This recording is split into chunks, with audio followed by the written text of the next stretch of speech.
Narsinghpur collectorate कार्यालय पहुंचकर आज जिले के किसानों ने रानी अवंतीबाई नहर परियोजना के तहत बनी नहर को चालू करवाने के लिए ज्ञापन दिया है।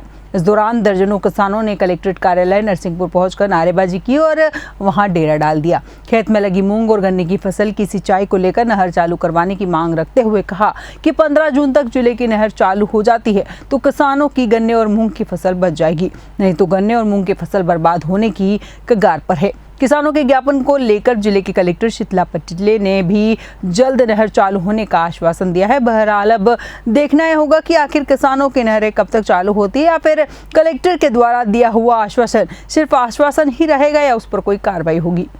इस संबंध से आए थे रानी अवंतीबाई लोधी नहर सागर जो परियोजना जो बनी है, जो हमारी पश्चिमी नहर तट हैगी, जो काफी 2024 से भी उनने कार्य सुधार के लिए बंद की थी, तो 15 जून को चालू की थी और इस बार फिर अल्टीमेट दी है 15 अप्रैल से हम फिर बंद कर रहे हैं 15 जून तक के लिए। उस संबंध में माननीय मैडम को हम ज्ञापन देने के लिए आए। क्योंकि मूंग की फसल में पानी की ज़्यादा आवश्यकता होती है, तो कहीं हमारे ना कहीं पास मुख्य फसल गन्ना है, गन्ना बाबत में उस पर चर्चा हो रही है, उसके लिए हम आए। सो बेसिकली हमारे यहाँ जो नहर आती है जबलपुर से इसका कंट्रोल रहता है।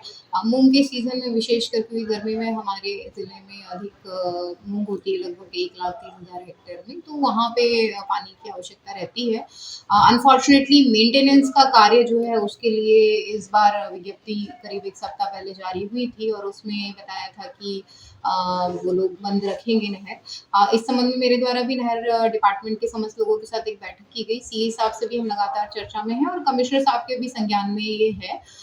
चूंकि मेंटेनेंस भी अति आवश्यक है, मेंटेनेंस होगा तभी मात्रा टेल एंड तक भी पानी की पहुंच पाएगी।